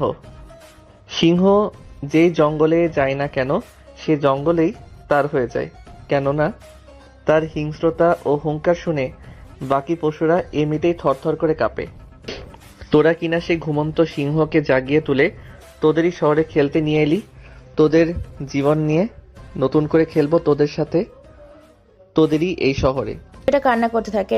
কান্নায় তার আওয়াজ স্পষ্টভাবে বোঝা যায় না। আশেপাশে নিজের কান্না থামিয়ে ছেলেটা বলে ওঠে, ভাই আমাকে মাফ করে দিন, আমার ভুল হয়ে গেছে, আমি বুঝতে পারিনি এইসবের পেছনে বেশি কিছু মানুষ জড়িত আছে যারা আপনাদের খুব পরিচিত। তারা আপনাদের মেরে আপনাদের জায়গাটাকে দখল করে পুরো আন্ডারওয়ার্ল্ডটাকে কন্ট্রোল করতে চাই শুধু নিজেদের পাওয়ার দেখানোর জন্য। আমরা জানি না যে আমাদের বসকে তাকে কোনোদিনও দেখিনি, শুধু আমাদের সাথে ফোনে কথা বলতো এবং যেখানে যেখানে যেতে বলতো আমরা সেখানে যেতাম। আমাদের প্রয়োজনের আমাদের টাকা পাঠিয়ে দিত। তবে এদের পেছনে সবচেয়ে বড় বড় কোটিপতি বিজনেসম্যানগুলোও রয়েছে এবং শহরের বেশি কিছু শিক্ষা প্রতিষ্ঠানের আরও কিছু বর্গ ব্যক্তিগণ। অজানা ডলার নামের আগন্তুকটা হেসে ওঠে। সিগারেট যেন তার নেশা হয়েছে। পরপর আরও বেশ কয়েকটা সিগারেট জ্বালায়। সিগারেট খেয়েও যেন নিজেকে ঠান্ডা মস্তিষ্কের মাথাটা আজকে ঠান্ডা করতে পারছে না। নিজের ভাইয়ের হত্যার প্রতিশোধ নিতে হিংস্র হয়ে উঠেছে ডলার। ডলার বলে ওঠে, আমার ভাইকে তোরা কার কথাই মেরেছিলি আর কারা আন্ডারওয়ার্ল্ড দখল করতে চায় এই ডলার থাকতে? ছেলেটা এখনো ভয়ে আছে, আতঙ্কে আছে। ভয়ার্ত কণ্ঠে আবারও বলে ওঠে জিসান নামের ছেলেটা। ভাই এই সব কিছু আমরা শহরের কোটিপতি বিজনেসম্যান আফজাল হোসেনের ও প্রিন্সিপাল সাহেবের কথাই করেছিলাম, তবে তাদের সাথে আরও অনেকে জড়িত আছে। মৃত্যুর জন্য তৈরি হও। তোর লাশটাকে আমি পার্সেল করে পাঠিয়ে দেব তোর বাবা সহ তার সাঙ্গপাঙ্গদের কাছে। কথাটা বলার সাথে সাথে ডলার নামে ছেলেটা অর্থাৎ আগন্তুকটা যখনই গুলি করতে যাবে তখনই রাহাত নামে ছেলেটার লাশের ওপর থেকে ধারালো সেই ছুরিটা নিয়ে নিজেই নিজের গলার ওপর চালিয়ে দেয় জিসান নামে ছেলেটা। সাথে সাথে শরীর থেকে মাথাটা আলাদা হয়ে রাস্তার ওপর পড়ে যায়। এই দৃশ্য দেখে ডলার নামের ভয়ঙ্কর আতঙ্কবাদী অজানা ও অপ্রকাশিত মায়াবী সেই আগন্তুকটি হাসতে থাকে আর বলে ওঠে, ডলারের হাত থেকে মরা থেকে নিজের হাতে মরা অনেক ভালো। কথাটা বলে মুচকি এসে ডলার নামের আগন্তুকটা সেখানে একটা ধারালো অস্ত্র দিয়ে লিখে দেয় লাশের ওপর, ডলার বাই ডিলার ব্যাক করেছে শহরে নতুন করে তাদের আতঙ্ক ছড়াতে। তারপর সেই ডলার নামের আগন্তুকটা বেরিয়ে পড়ে। পরদিন সকাল সকাল 9টা বাজে। পুরো রাস্তা লাল রক্তে ছিয়ে গেছে। মানুষজন চারদিক দিয়ে ঘিরে রেখেছে। ভয়ে কেউ সামনে এগিয়ে যেতে পারে না, কেননা সামনেই পড়ে আছে দুইটা অজানা মানুষের লাশ। একজনের শরীর থেকে নেই কোনো মাথা, অপরজনের ক্ষত বিক্ষত শরীরটা রাস্তার উপরেই পড়ে আছে। দৃশ্যটা খুবই ভয়ঙ্কর। কনস্টেবল রফিক মিয়া এখনও থানায় প্রবেশ করেননি। গরম চায়ে চুমুক দিচ্ছে আর ম্যাগাজিনে কিছু পুরনো কেস ফাইল দেখছেন ওসি ইকবাল সাহেব। হাজার হাজার মার্ডার কেস, রেপ কেস এবং ডাকাতি কেসের ফাইল পড়ে আছে ধুলো মুখরিত হয়ে। চাপা পড়ে আছে হাজারো হাজার ফাইলের নিচে। প্রমাণের অভাবেই ধরতে পারছে না এবং অজানা ডলার ভাই ডিলার আন্ডারওয়ার্ল্ডের গডফাদারকে। ইকবাল সাহেব বেশ চিন্তিত, কেননা শহরে খুনের সংখ্যা বেড়ে গেছে। শুধু এই শহরেই খুন হচ্ছে, নিজের মতো করে ভেবে চলেছে ইকবাল সাহেব। হঠাৎ করে দৌড়াতে দৌড়াতে রফিক সাহেব কেবিনে প্রবেশ করে। হাঁপাতে হাঁপাতে বলে ওঠে, আজকের নিউজে খবর দেখছি, আজকেও 2টা লাশ পাওয়া গেছে ঢাকা মেন রাস্তার মাঝে। কথাটা শুনে একদমই অবাক হয়নি ওসি ইকবাল সাহেব এবং আগের মতোই চেয়ারে বসে কফিতে চুমুক দিচ্ছে, কেননা সে আগে থেকেই জানতো এই খুন এমন কোনো দিন নেই যে খুন করে না। রফিক মিয়া এটা দেখে বলে ওঠে, আর শহরে খুনের সংখ্যা বেড়ে গেছে, আজকেও 2টা মার্ডার করছে আরো। আর আপনি? কথাটা শুনে মুচকি একটা হাসি দেয় ইকবাল সাহেব। মুচকি এসে রকিব সাহেবকে চেয়ারে বসতে বলে শান্ত কণ্ঠে একটা ম্যাগাজিন সামনে এগিয়ে দেয় আর বলে ওঠে, এখন একে ধরা এত সহজ না। আর এই শহরে ততক্ষণ পর্যন্ত খুনের সংখ্যা কমবে না যতক্ষণ না পর্যন্ত তার ভাইয়ের খুনের প্রতিশোধ নিতে পারছে। ম্যাগাজিন আজকে রাতে পড়বে। আর আমি এটা শুনে একদম অবাক হয়নি, কেননা আমি জানতাম যে এই খুনিটা আজও মার্ডার করবে। তবে অবাক হয়েছি যে সে 2টা মার্ডার করেছে। জি স্যার, একজনের শরীর থেকে মাথা আলাদা, অপরজনের শরীরটা ক্ষতবিক্ষত। সেটাই তো রফিক, আমি বুঝতে পারছি না যে সে শুধু এ শহরের কেন মার্ডার করছে আর সব বড় বড় বিজনেসম্যানদের। তুমি এক কাজ করো, যে সমস্ত বিজনেসম্যানদের গত কয়েকদিন সহ মার্ডার হয়েছে তাদের পুরো লিস্টটা বের করে আনো। তারা কি কাজ করত, তারা কোন কাজের সাথে জড়িত ছিল। ঠিক আছে স্যার, বাইরে একটা পিস্তল রাখা আছে, এসেছিল আপনাকে দেখাতে ভুলে গেছি, নিয়ে আসবো। মাথা নাড়িয়ে হ্যাঁ সূচক জানায়। কনস্টেবল রফিক মিয়া গিয়ে সেই বক্সটা নিয়ে আসে। বক্স টেনে টেবিলের ওপর রাখে। ইকবাল সাহেব ইশারা দেওয়ার সাথে সাথে রফিক মিয়া বক্সটা খুলে বক্সের ভেতর ওসি ইকবাল এবং কনস্টেবল রফিক মিয়া বক্সের ভেতর তাকাতেই তাদের কলিজার পানি শুকিয়ে যায়। ভয়ে কয়েক হাত দূরে পিছিয়ে যায়। হুমড়ি খেয়ে পড়ে ইকবাল সাহেব। কেননা শরীরবিহীন কাটা মাথাটা বক্সের ভেতর রাখা, যেন মার্ডার কেস খুঁজে পাচ্ছিলেন না লাশের মাথাবিহীন লাশটা পার্সেল করে খুনি এখানেই পাঠিয়েছে, সাথে একটা চিঠি লেখা আছে। অফিসার কখনো আমাকে খুঁজতে শোনার সময় হলে আমি নিজেই দেখা দিব প্রকাশ্যে। আমাকে খুঁজতে এসে নিজের জীবনটাকে ঝুঁকিতে ফেলে নিজের পরিবারটাকে ধ্বংসের মুখে ফেলে দিও না। চিঠিতে থাকা হুমকিটা দেখে বেশ খানিকটা অবাক হয়ে যায় ইকবাল সাহেব। ইকবাল সাহেব এখনো বুঝতে পারছে না এই ডলার চাইটা কি, কে এই ডলার, কেন তাকে আজ পর্যন্ত কেউ দেখেনি, তার পরিচয় কেন কেউ জানে না, তার অস্তিত্ব কেন কেউ বুঝতে পারে না। অন্যদিকে আজকে ভার্সিটির মাঠে প্রবেশ করেছে আশিক। প্রতিদিনের থেকে আজকে আশিক বেশ স্মার্ট হয়ে এসেছে। চোখে বেশ দামি মোটা ফ্রেমের পাওয়ার দেওয়া সাদা রঙের একটি চশমা, পরনে বেশ স্টাইলিশ জামা, প্যান্ট, শু, চুলগুলো ভালো করে আছড়ে নেওয়া। ভার্সিটির মাঠে প্রবেশ করেছে আশিক। সবাই তার দিকে তাকিয়ে আছে, সবাই অবাক হয়ে গেছে, কেউ চিনতে পারে না কি ছেলে। আশিক মাথা নিচু করে কোনো দিকে না তাকিয়ে ভার্সিটির ভেতর প্রবেশ করে নিজের ক্লাসরুমে যাচ্ছিল। এমন সময় পেছন থেকে মাইশা নামের মেয়েটা বলে ওঠে, এই ছেলে দাঁড়া বলছি, কে তুই? হ্যাঁ, আর তোকে তো এর আগে ভার্সিটিতে দেখিনি। আশিক সেখানে থমকে যায়, পেছন ঘুরে তাকায়। মাইশা ও পুষ্পিতা তার কাছে যায়, সাথে আরো বেশ কয়েকজন যায়। মাইশা বলে ওঠে, কিরে কে তুই, তোর নাম কি? আর ভার্সিটিতে তোকে তো এর আগে দেখিনি। আশিক কোনো কথা বলে না, চুপচাপ দাঁড়িয়ে আছে। চোখ থেকে সানগ্লাসটা খোলার সাথে সাথেই সবাই আশিককে দেখে চমকে যায়। মানে এ তো সেই হ্যাবলাকান্ত গাইয়া, সবার প্রিয় এবং পরিচিত শুভাঙ্গাঙ্কী আশিক। আশিককে দেখে মাইশা বলে ওঠে, কিরে তুই এইসব দামি পোশাক, সানগ্লাস, শু, প্যান্ট কোথায় পেলি? কে দিল তোকে? ভিক্ষা? আশিক কিছু বলতে যাবে তার আগেই পেছন থেকে মেইলি কণ্ঠে কেউ একজন বলে ওঠে, ওকে কেউ ভিক্ষা দেয়নি, ওকে আমি ভালোবেসে দিয়েছি। বন্ধু বন্ধুর জন্য এইটুকু করতেই পারে। আর তোকে বলেছিলাম না যে ওর কাছ থেকে তুই দূরে থাকবি? তা না করে তুই ওর সাথে ঝামেলা করছিস, এর ফল কিন্তু ভালো হবে না। প্রিয়াঙ্কার কথা শুনে মাইশা সহ সবাই দূরে সরে যায়। প্রিয়াঙ্কা আশিকের কাছে চলে আসে আর বলে ওঠে, ও আমার বন্ধু, আর আমি বন্ধু হয়ে বন্ধুর জন্য করেছি। আশিক তুমি ক্লাসে যাও, আমি এদের দেখে নিচ্ছি। কথাটা বলার সাথে সাথে আশিক সামনে এগিয়ে যেতে যাবে, তখনই ভার্সিটির গেটের সামনে কোলাহল শুনতে পায়। কোলাহল শুনে সবাই পেছনে তাকিয়ে দেখতে পায় ছাত্রছাত্রীগুলো ছোটাছুটি করছে। সবাই ভার্সিটির গেটের দিকে তাকিয়ে আছে, চোখ যায় বেশ কয়েকটা হেলমেট পরা বাইক নিয়ে মাঠের ভেতর প্রবেশ করা ছেলেগুলোর দিকে। বেশ কয়েকটা ছেলে ভার্সিটির মাঠে এসে বাইকগুলো থেকে নামে, হেলমেটটা বাইকের উপর রেখে বাইকের সাথে হেলান দিয়ে বসে। সবাই সেদিকেই তাকিয়ে আছে, কারণ ভার্সিটির মাঠে লিটন প্রবেশ করেছে, এক নামের বাদশা এবং উচ্ছৃঙ্খল। লিটন বলে ওঠে, অনেক দিন পর ভার্সিটির মাঠে প্রবেশ করলাম, আজকে তো কিছু একটা করতেই হবে। কথাটা বলে লিটন ভার্সিটির এদিক ওদিক তাকিয়ে ভার্সিটির এক সাইডে বেশ কিছু ছেলে মেয়ে একসাথে দলবদ্ধ হয়ে আছে, সেদিকে তাকিয়ে বাইকগুলো নিয়ে চলে যায় তাদের সামনে। আশিক, প্রিয়াঙ্কা, মাইশা আরও বেশ কিছু ছেলে মেয়ে সামনে বাইক স্ট্যান্ড করে আর মুচকি হেসে বলে ওঠে, কিরে তোরা সবাই এখানে দলবদ্ধ আছিস কেন? তোরা জানিস না লিটন ভাই ভার্সিটিতে প্রবেশ করছে? লিটন নামে ছেলেটার মুখে এরকম কথানে উপস্থিত থাকা সবাই বেশ খানিকটা ঘাবড়ে যায়। লিটন ঢাকা সিটি মোস্ট ওয়ার্ল্ডের ক্রিমিনাল, অনেকবার জেলে গেছে, কিন্তু তাকে আটকে রাখতে পারেনি, ছেড়ে দিয়েছে। অনেক টাকার সম্পদ আছে তার, এমপির ছেলের বাবা বলে কথা। লিটন আবার বলে ওঠে, কিরে আমি কিছু জিজ্ঞেস করলাম, তোদের কানে পৌঁছায়নি? নয়ন নামের অপর একটা ছেলে এবার মুচকি এসে বলে ওঠে, আরে লিটন ভাই, এখানে নিশ্চয়ই কিছু একটা হয়েছে, কেউ কোনো কিছু বলছে না, কি করে যায় বলেন তো? ওই ময়না পাখিটাকে নিয়ে আয়, ময়না পাখিটাকে দেখতে বেশ জাক্কাস লাগছে, তার সাথে রং রসিকতা করে নিজের শরীরটাকে কারেন্টের ঝাটকা খাওয়াতে চাই। নয়ন নামে ছেলেটা লিটনের মুখে এরকম কথা শুনে গুটি গুটি পায়ে এগিয়ে যায় সামনে। এবার প্রিয়াঙ্কা নামে মেয়েটার হাতটা ধরে নিয়ে চলে আসে লিটনের সামনে, কিন্তু কয়েক পা বাড়াতেই সামনে আর এগিয়ে যেতে পারে না, কেন পেছন থেকে টেনে ধরেছে। পেছনে ঘুরে দেখে একটা ছেলে টেনে ধরেছে। এটা থেকে লিটন বাইক থেকে নেমে পড়ে আর হুঙ্কার ছেড়ে বলে ওঠে, এই শালা শুয়োরের বাচ্চা, কুত্তার বাচ্চা, তোর সাহস হয় কি করে? তুই আমার কাজে বাধা দিস? কে তুই? আশিক মুচকি একটা হাসি দেয়, কোনো কথা বলে না। এক টান মেরে নয়ন নামে ছেলেটার হাত থেকে প্রিয়াঙ্কার হাত সরিয়ে নিয়ে নিজের কাছে নিয়ে আসে। এটা দেখে লিটন বলে ওঠে, কিরে সুন্দরী, এটা তাহলে তোর নতুন লাভার, যাকে তুই কেয়ার করিস? ভাই ওর সাহস কী করে হয় আপনার শিকার ছিনিয়ে নেওয়ার? একেও তো একটা শিক্ষা দিতেই হবে, যাতে দ্বিতীয়বার কেউ দুঃসাহস দেখানোর সাহস না করে। ওর হাত পা ভেঙে দুলুর সাথে মিশিয়ে দে। এটাতে বলার সাথে সাথেই পেছন থেকে একটা ছেলে আশিকের মাথায় আঘাত করে, সাথে সাথে আশিকের মাটিতে পড়ে যায়। এরপর সবাই মিলে এলো পাছে ঘুষি হকি স্টিক দিয়ে মারতে থাকে আশিককে। প্রিয়াঙ্কা আশিককে বাঁচানোর চেষ্টা করছে কিন্তু পারছে না, কেননা তাকে আটকিয়ে রেখেছে, মেরে রক্তাক্ত করে ফেলে।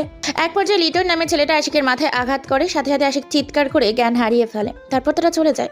প্রিয়াঙ্কা চিৎকার করছে কিন্তু কেউ সাহায্য করার জন্য এগিয়ে আসছে না। হঠাৎ করে কোথা থেকে যেন একটা অ্যাম্বুলেন্স চলে আসে, তারপর অ্যাম্বুলেন্স এসে হসপিটালে নিয়ে যায়। হসপিটালের বাইরে বেশ কিছু ছেলে মেয়ে প্রিয়াঙ্কা অপেক্ষা করছে। রাত 10টা বাজে। বদ্ধ রূপে 4-5টা গাছপালা দিয়ে অন্ধকারে ছেয়ে গেছে শহরের বেশ মাঝখানে বাংলো বাড়ি।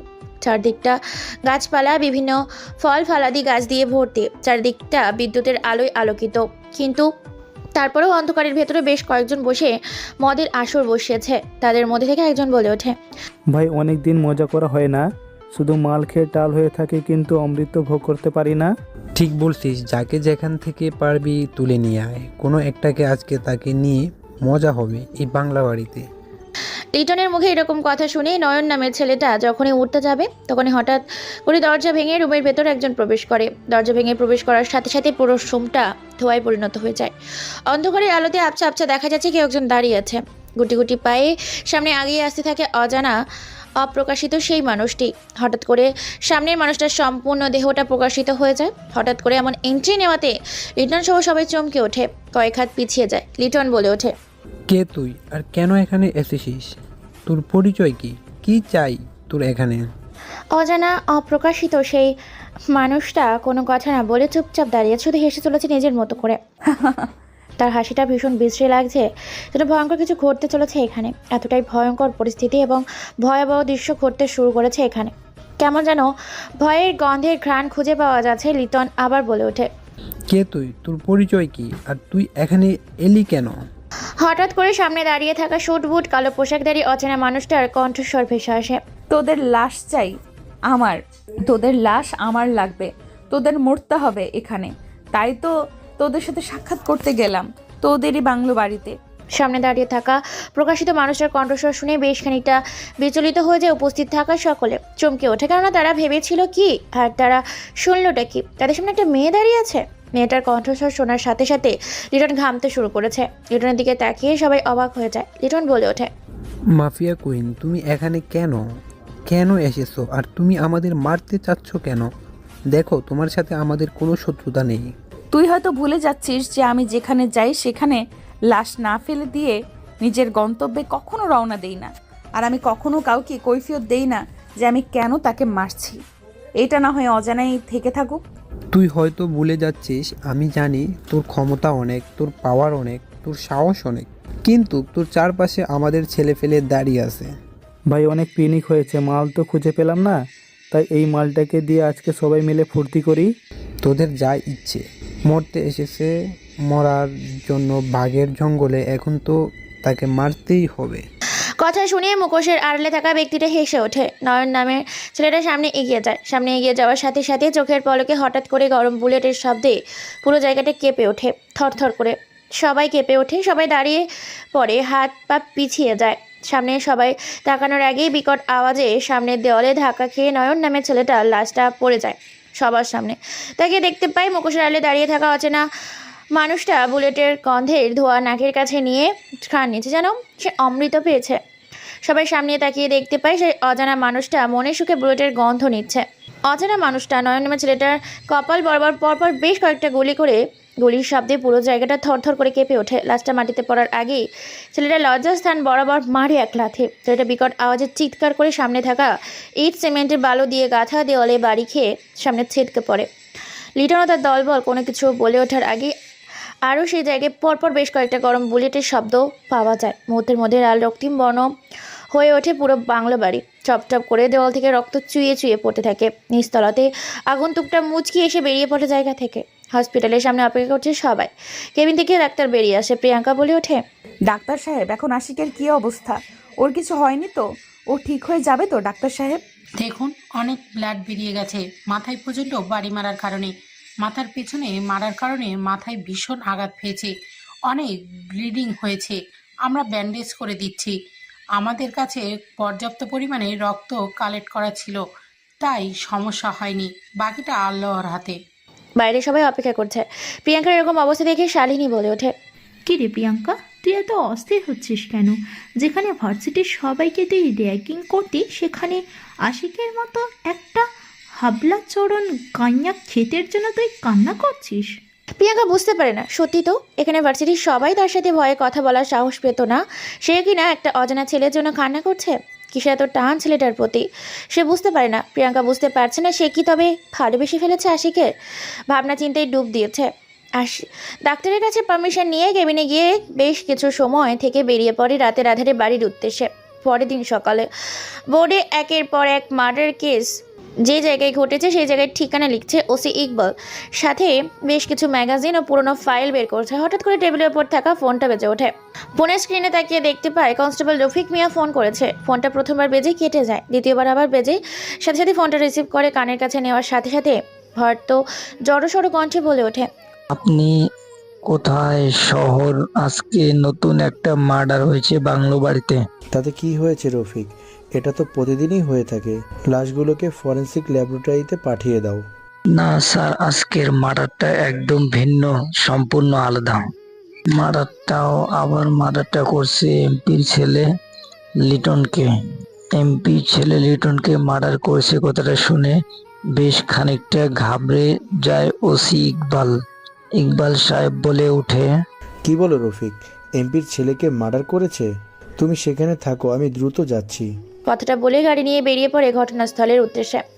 কিছু সময় অপেক্ষা করে ঘটনাস্থলে চলে আসে। চারদিকে বেশ কিছু মানুষ, সাথে সাংবাদিক এসেছে র্যাব, সিআইডির যৌথ বাহিনী। ইকবাল সাহেব বলে ওঠে, লাশটা কই দেখি, আর কিভাবে মার্ডার করেছে? রফিক মিয়া লাশটাকে দেখতে থাকে আর বলে ওঠে, স্যার খুব ভয়ঙ্কর ভাবে মেরেছে। মাথার ওপর গুলি করা হয়েছে, মুখের ভিতর থেকে জিহ্বাটাকে বের করে জিহ্বার মাঝখানে চিরে দেওয়া হয়েছে, আর পুরুষত্বকে তারই হাতে ধরিয়ে দিয়েছে। গলার ভিতরে নাকের আওয়াজ যেন গলার ভিতরে হাত ঢুকিয়ে গলার ভিতর থেকে শিরা উপশিরা শ্বাসনালীগুলো বাইরে টেনে বের করে এনেছে। রফিকের কথা শুনে ভালো করে তাকায়। সত্যি খুব বিশ্রীভাবে হত্যা করেছে, খুব নৃশংসভাবে। আশেপাশে ভালো করে তাকায়, ভালো করে খুঁজে দেখে বাকি লাশগুলোর মতো কোনো চিঠি ফেলে গেছে কিনা, কিন্তু না, কোনো কিছু প্রমাণ পায়নি, শুধু লাশ এবং সেখানে রক্ত ছাড়া কোনো কিছুই নেই। হঠাৎ করে তাদের কানে ভেসে আসে দূর থেকে কারো গোঙানোর আওয়াজটা শুনে সবাই সেদিকেই যেতে থাকে। সামনে তাকিয়ে দেখতে পায় একটা ছেলে ব্যথায় চিৎকার করছে, গুলি লেগেছে তার পায়ে। দ্রুত তাকে হসপিটালে পাঠিয়ে দেওয়া হয়। দেখতে দেখতে এইভাবে 2 দিন কেটে যায়। শহরটা বেশ নিস্তব্ধ, থমথমে। হসপিটালের বাইরে বসে আছে প্রিয়াঙ্কা ও তার দলবল। ডক্টর সাহেব এসে বলে ওঠে, এখন আপনারা ওনাকে নিয়ে যেতে পারেন, উনি সম্পূর্ণ সুস্থ আছে, কিন্তু এই 2 দিনেও ওনাকে পুরোপুরি রেস্টে থাকতে হবে, যত্ন নিতে হবে। আর রোগী আপনার কে হয়? প্রিয়াঙ্কার কি পরিচয় দিবে বুঝতে পারে না। অবশেষে প্রিয়াঙ্কা বলে ওঠে, আমি ওনার হবু ওয়াইফ। ডক্টরের কোনো কথা না বলে চলে যায়। প্রিয়াঙ্কা আশিককে নিয়ে তারই বাড়িতে চলে যায়। এদিকে কেবিনের ভেতর ইকবাল সাহেব সহ বেশ কয়েকজন পুলিশ অফিসার। ইকবাল সাহেব বলে ওঠে, ডাক্তার সাহেব, এখন আমরা ছেলেটার সাথে কথা বলতে পারি? খুব গুরুত্বপূর্ণ একটা কেস, শহরের পরিস্থিতি তো জানেন। কথা বলতে পারেন, তবে খুব সাবধানে এবং সতর্কতার সাথে, উনি যেন উত্তেজিত না হয়ে পড়ে। তারপর ডাক্তার সাহেব চলে যায়। কথা বলার জন্য ইকবাল সাহেব বলে ওঠে, তোমার নাম কি? আর ওইখানে কি হয়েছিল? তোমরা সবাই ওইখানে কি করেছিলে? ওইখানে এত মদের গ্লাস কেন ছিল? ওখানে ঘটেছিল কি? কে তোমাদের মেরেছে? এতগুলো লাশ পাওয়া গেছে। ছেলেটা সেই রাতের ভয়াবহ দৃশ্যটা চোখের সামনে পড়তেই কলিজার পানি শুকিয়ে যায়। ভয়ার্ত দৃষ্টিতে যেন মুখের ভেতর থেকে কথার আওয়াজ বের হয় না। তারপর কষ্ট করে বলে ওঠে, আমি তাকে চিনি না, আমি মেহেদি। আমি জানি না যে ওরা কারা ছিল। আমরা সবাই আড্ডা দিয়েছিলাম, মদ খাচ্ছিলাম। প্রতিদিন সেখানে আমরা মদ খাই, মাতলামি করি, কিন্তু হঠাৎ করে রুমে দরজা ভেঙে ভিতরে একজন প্রবেশ করে। পুরো কালো পোশাক দিয়ে নিজের শরীরটাকে আবরণ করা ছিল। লিটন ভাই মানুষটাকে দেখে ভীষণ ভয় পেয়ে যায়। তাকে লিটন ভাই জিজ্ঞাসা করে যে সে এখানে কেন এসেছে, কি চাই। সে বলে আমাদের লাশ চাই। তারপর লিটন ভাইকে মারার কথা বলে আমরা মানতে চাই। হঠাৎ করে সে গুলি চালায়, পুরো জায়গা কেঁপে ওঠে। চোখের পলকে সে নিমেষে সবাইকে মেরে ফেলে। তুমি কি বলতে পারবে তার নাম কি? এমন কিছু যেন তাকে আমরা চিনতে পারি বা ধরতে পারি। ভালো করে মনে করো। হ্যাঁ হ্যাঁ, আমার মনে পড়ছে। আমরা ভেবেছিলাম এটা হয়তো কোনো ছেলে, কিন্তু আসলে সে কোনো ছেলে ছিল না, সে ছিল একটা মেয়ে। আর মেয়েটাকে দেখে লিটন ভাই খুবই ভয় পেয়ে যায় আর বলে উঠেছিল ড্রাগ হাট মাফিয়া কুইন। এর বাইরে আমি আর কিছুই জানি না। ঠিক আছে, তুমি রেস্ট নাও, আমরা দেখি। হসপিটাল থেকে বেরিয়ে পড়ে ইকবাল। অবাক হয়েছে, কেন শহরে এক পাগলের জ্বালায় বাঁচে না, আবার নতুন কোন পাগলের উৎপাত্রে বুঝতে পারছে না যে এরা কারা। একদিকে এমপি পাগল উঠেছে আর নিজের ছেলের খুনের প্রতিশোধ নেওয়ার জন্য। ইকবাল সাহেব বুঝতে পারছে না নতুন করে কোন ড্রাগ হ্যাক মাফিয়া কোন শহরে এলো। অন্যদিকে আশিককে ঘরের ভেতর নিয়ে যায়, এমন সময় বাড়ির ভেতর থেকে আশিককে প্রবেশ করতে দেখে আফজাল হোসেন দাঁড়িয়ে পড়ে। আফজাল হোসেন বলে ওঠে, কি বাবা, তুমি এখানে কি করছো? আর তোমার শরীরে এত ব্যান্ডেজ কেন? কি হয়েছে তোমার? প্রিয়াঙ্কা পুরোপুরি অবাক হয়ে যায় যে তার বাবা আফজাল হোসেন আশিককে আগে থেকেই চেনে। প্রিয়াঙ্কার টাসকে খেয়ে যায়। প্রিয়াঙ্কা অবাক হয়ে বলে ওঠে, বাবা তুমি আগে থেকে আশিককে চেনো কিভাবে? আরও শরীরে ব্যান্ডেজ, কারণ ও আমাকে বাঁচাতে গিয়ে ভার্সিটিতে এমপির ছেলের হাতে অনেক মার খায়, 3 দিন হসপিটালে ছিল। এরপর এক এক করে ভার্সিটিতে ঘটে যাওয়া সমস্ত ঘটনা খুলে বলে আফজাল সাহেবকে। আফজাল সাহেব সবটা শুনে বলে ওঠে, কি বলিস মা? এই ছেলেটা আমার জীবন বাঁচিয়েছিল গুন্ডাদের হাত থেকে। তুই ওকে ভিতরে নিয়ে যা, আর আজ থেকে ও আমাদের বাসায় থাকবে, তোর সাথে ভার্সিটিতে যাবে। তারপর প্রিয়াঙ্কার কোনো কথা না বলে তাকে একটা রুমে নিয়ে যায়। অনেক যত্ন নিতে থাকে ফ্রেশ হওয়ার জন্য। বাথরুমে নিয়ে যায়। একটা প্যান্ট এবং একটা টি শার্ট দেওয়া হয়, কিন্তু বাথরুমের বাইরে প্রিয়াঙ্কা এখনো দাঁড়িয়ে আছে।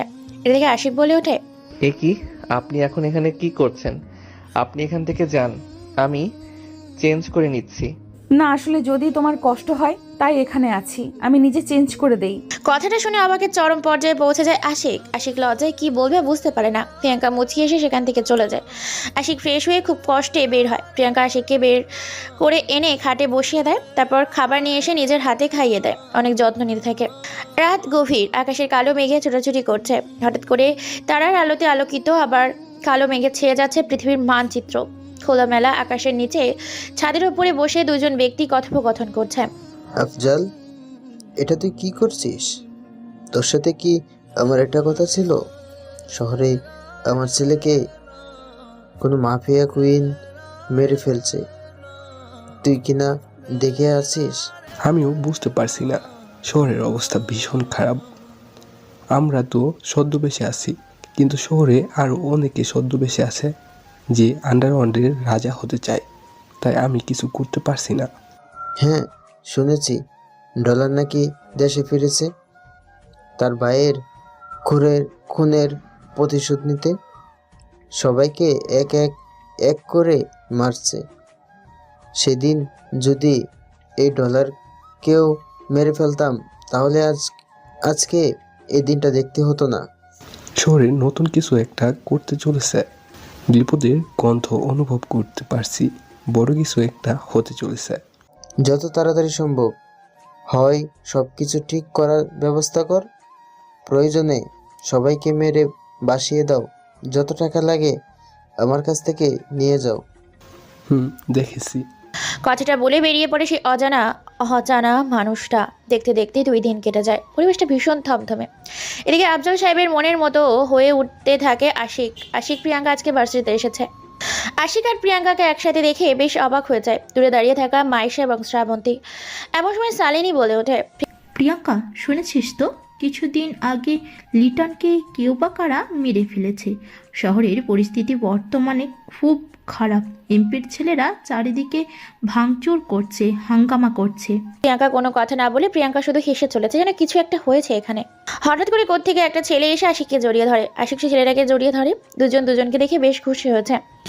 হঠাৎ এমন আওয়াজে কেউ বুঝতে পারে না যে এখানে হচ্ছেটা কি। ছেলেটা বলে ওঠে, আরে আশিক, তুই এখানে কবে ভর্তি হয়েছিস? অনেক দিন হয়ে গেছে। হঠাৎ করে তুই এই ভার্সিটিতে? হ্যাঁ, এই ভার্সিটিতে অ্যাডমিশন নিয়েছি গত 2 দিন হলো, কিন্তু তোকে তো দেখিনি। আর এই কি তোর অবস্থা, তোর শরীরের?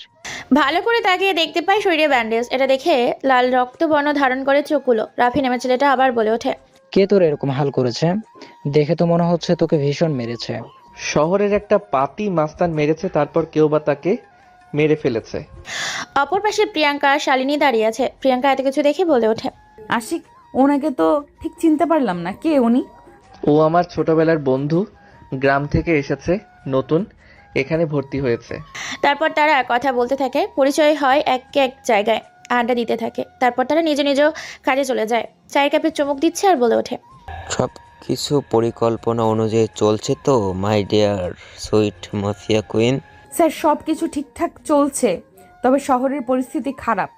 শহরের পরিস্থিতি কিন্তু ভীষণ খারাপ। শহরে অনেকগুলো গ্যাং চলে এসেছে রাজা হতে। তুমি সাবধানে থেকো। প্রিন্সিপালের রুমে অচেনা মানুষটা কোনো কথা না বলে মুচকি হেসে বেরিয়ে পড়ে কেবিন থেকে। সন্ধ্যা হচ্ছে, ধীরে ধীরে চারিদিকে অন্ধকার হতে শুরু করেছে। এমন সময় পকেট থেকে অচেনা মানুষটার ফোনটা বেজে ওঠে। ফোনের স্ক্রিনে তাকিয়ে দেখতে পায় মাই বস। কলটা রিসিভ করার সাথে সাথে অপর পাশ থেকে অপরিচিত কণ্ঠস্বর ভেসে আসে, আমার রাজকন্যা, আমার স্বপ্নের উড়ন্ত পাখি, সব কিছুই ঠিক আছে তো?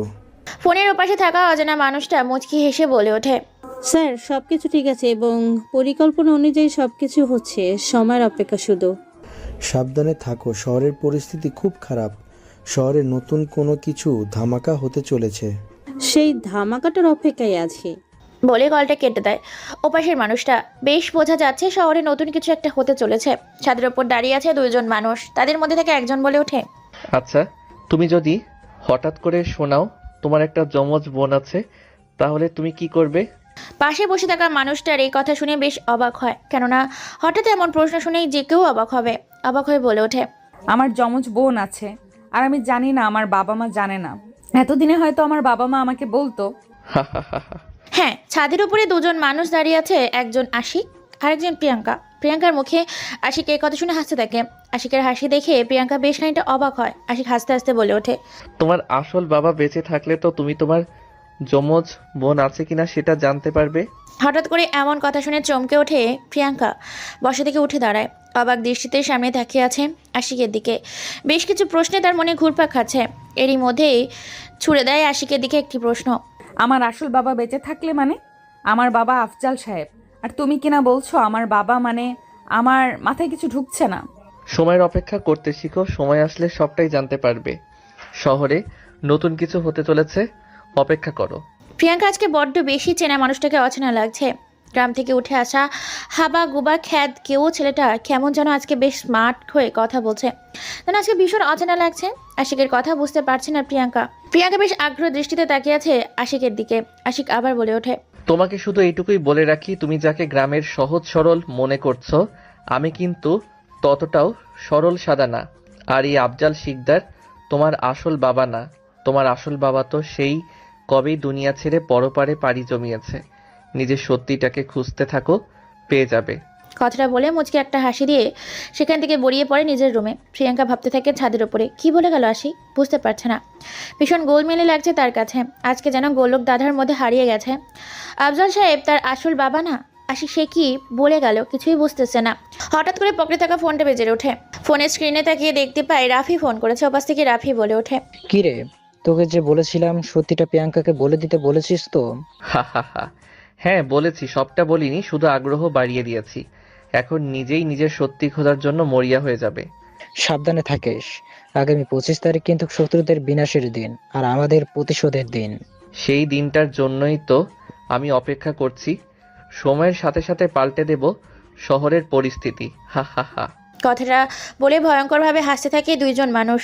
তারপর একে অপরের কল কেটে দিয়ে আবার নিজেরা কাজ করতে থাকে। এদিকে প্রিয়াঙ্কা নিজের অতীত খোঁজার জন্য মরিয়া হয়ে ওঠে। চারিদিকে খোঁজাখুঁজি শুরু করেছে নিজের পরিচয় জানার জন্য।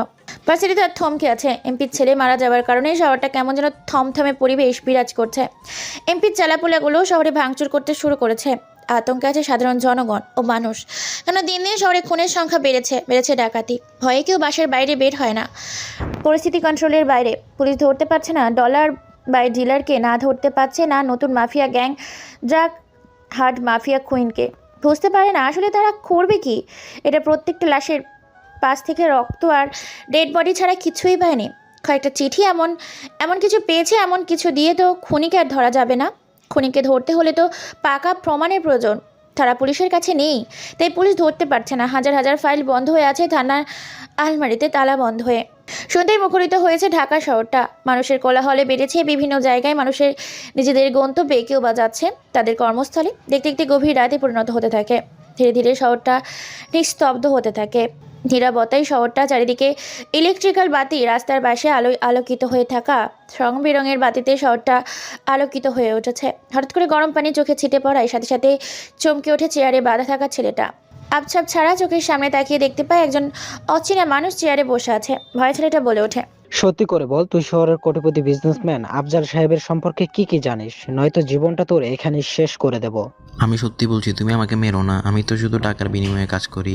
আফজাল সাহেব শহরের সবচেয়ে বড় সন্ত্রাসী, ডলার আর ডিলারকে মেরে তার হতে চেয়েছিল আন্ডারওয়ার্ল্ডের সবচেয়ে মোস্ট ওয়ান্টেড পাওয়ারফুল মানুষ। তারা ছিল 4 বন্ধু, কিন্তু তাদের মধ্যে ভুল বোঝাবুঝি এবং বিশ্বাসঘাতকতা করার কারণে তারা আলাদা হয়ে ওঠে একে অপরের শত্রু। ডলারের ভাই ডিলারকে তারা মেরে ফেলে।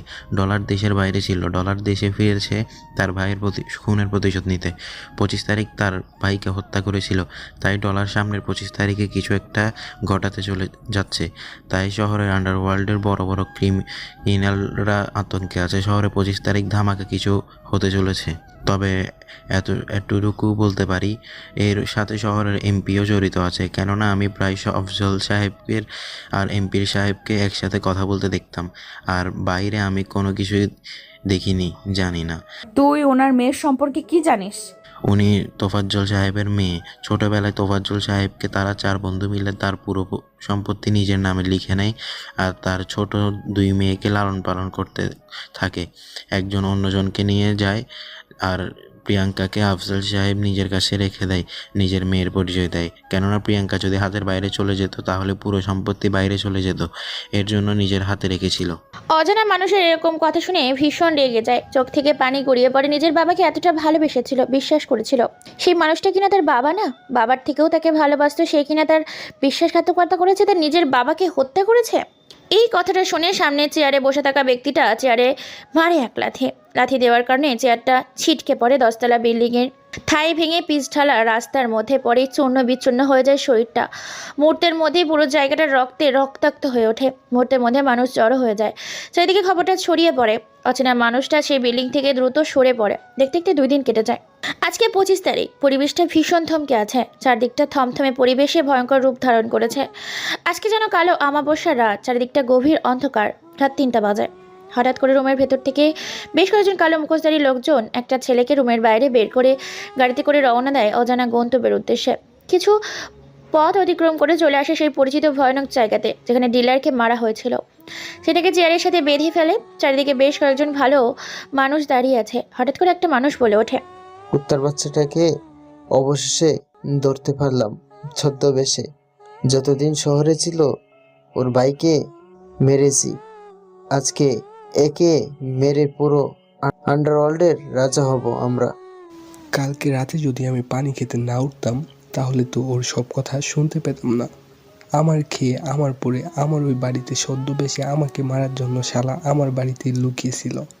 হ্যাঁ, মানুষগুলোর কেউ না, একজন এমপি আফজল সাহেব পানি খাওয়ার জন্য সেদিন রাতে নিচে নামে। তখনই রাফি আর আশিক কথা বলছিল পেছন থেকে। সমস্ত কথা শুনে ফেলে আর বুঝে যায় ছেলেটার কেউ না, ছেলেটা হচ্ছে ডিলার। তাই তাকে সুযোগ বুঝে আজ রাতে 3টায় তুলে নিয়ে আসে। আজকে সেই রাত 25 তারিখ যেদিন ডিলারকে মেরে ফেলেছিল তারা। এমপি বলে ওঠে, কুত্তার বাচ্চাটাকে গুলি করে উড়িয়ে দেব। সময় লস করিস না, এখানে বেশিক্ষণ সময় লস করা ঠিক হবে না। কথাটা বলার সাথে সাথে অপর পাশ থেকে একটা ছেলে যখনই গুলি করতে যাবে তখনই কোত্থেকে যেন পরপর 2টা গাড়ি প্রবেশ করে। গাড়িগুলো চারিদিক দিয়ে ঘুরতে থাকে। হঠাৎ করে এমন হওয়াতে চমকে যায় সবাই। গাড়িগুলো থেকে নেমে আছে 2জন অজানা মানুষগুলো গাড়ি থেকে নামার সাথে সাথে আতঙ্ক সৃষ্টি করে। আশেপাশে দাঁড়িয়ে থাকা সমস্ত ছেলেপুলেগুলো সেখানে মেরে ফেলে আর হেসে বলে ওঠে, কি রে, তোরা ভাবলি কি করে আমি বেঁচে থাকতে আন্ডারওয়ার্ল্ডের রাজা তোরা একাই হবি? কথাটা বলে মুখোশটা খুলে ফেলে। মানুষটাকে দেখে চমকে যায় আর বলে ওঠে, আরে প্রিন্সিপাল, তুই শালা নেমু খারাপ বেঈমান কোথাকার। এই আফজাল বেঈমান আমি না, বেঈমান তোরা। আর আমি তোদেরকে মেরে আন্ডারওয়ার্ল্ডের রাজা হব। আমরা বেঁচে থাকতে তোরা হবি আন্ডারওয়ার্ল্ডের রাজা, ভাবলি কি করে? এমপি কোনো কিছু বলে ওঠার আগেই আরও পরপর বেশ কয়েকটা গুলির শব্দে জায়গাটা মুখরিত হয়ে ওঠে। আশেপাশে তাকিয়ে দেখতে পায় মাটিতে পড়ে আছে এমপির লাশ ফেলে দিয়েছে প্রিন্সিপাল। হ্যাঁ, সেখানে প্রিন্সিপাল সেও এসেছে। এবার আফজল যখনই গুলি করতে যাবে তখনই আর একটা গরম বুলেট এসে আফজল সাহেবের হাতে লাগে। হঠাৎ করে সেখানে আরেকজন আগন্তুকের আগমন ঘটে। এদিকে মিটমিট করে চোখ খুলছে আশিক। ডলারকে দেখে বলে ওঠে প্রিন্সিপাল, এই তাহলে ডলার ছদ্মবেশে আশিক নামে আমার ভার্সিটিতে অ্যাডমিশন নিয়েছিল, নিশ্চিতই পেরেনি। কিন্তু এখন আর কি হবে? তোদের এক এক করে সবাইকে মরে আন্ডারওয়ার্ল্ডের রাজা হব আমি। কথাটা শুনে হাসতে থাকে ডলার। ডলার এরকম হাসি দেখে সবাই অবাক হয়ে যায়, কারণ সেখানে তার মৃত্যু নিশ্চিত, সেখানে এরকম পরিস্থিতিতে নিজেকে কিভাবে সামলে রেখেছে এটা ভেবেই অবাক হচ্ছে প্রিন্সিপাল। হঠাৎ করে আরেকটা গরম বুলেট এসে প্রিন্সিপালের পায়ে লাগে, সাথে সাথে প্রিন্সিপাল পড়ে যায়। পাশে তাকিয়ে দেখতে পায় বাইকে করে একজন এসে তাদের সামনে এন্ট্রি নিয়েছে। হেলমেট পরা চেনা যাচ্ছে না। গাড়ি থেকে নেমে বাইকের ওপর হেলমেটটা রাখে। উচ্চ স্বরে হাসে থাকে ব্যক্তিটা, হাসি দিয়ে বলে ওঠে, কিরে তোরা আমাকে ভুলে গেলি? এতদিন এই ডলারকে খুঁজে বেরিয়েছি, তাকে সবাই ধরার চেষ্টা করেছি। আমি থাকতে তোরা আন্ডারওয়ার্ল্ডের রাজা হয়ে যাবি? কথাটা শুনে সবাই অবাক হয়ে যায়, কারণ একজন পুলিশ অফিসার, সেও কিনা আন্ডারওয়ার্ল্ডের মাস্তান হতে চায়। সবাইকে ভাবিয়ে তুলেছে কথাটা। সবার এরকম পরিস্থিতি দেখে ডলার বলে ওঠে, হা হা হা, তোরা রক্তের নেশায় পাগল হয়ে উঠেছিস। আরে জঙ্গলের সিংহ একটাই থাকে, আর সেই সিংহ যখন যেই জঙ্গলে যায় সে জঙ্গলেরই রাজা হয়ে যায়। তবে তুই কি ভেবেছিস তোকে ছেড়ে দেব? আরে তোরা আজকে সবাই আমার হাতে মরবি। তোদেরকে মেরে আমি আমার স্বপ্নটা পূরণ করব।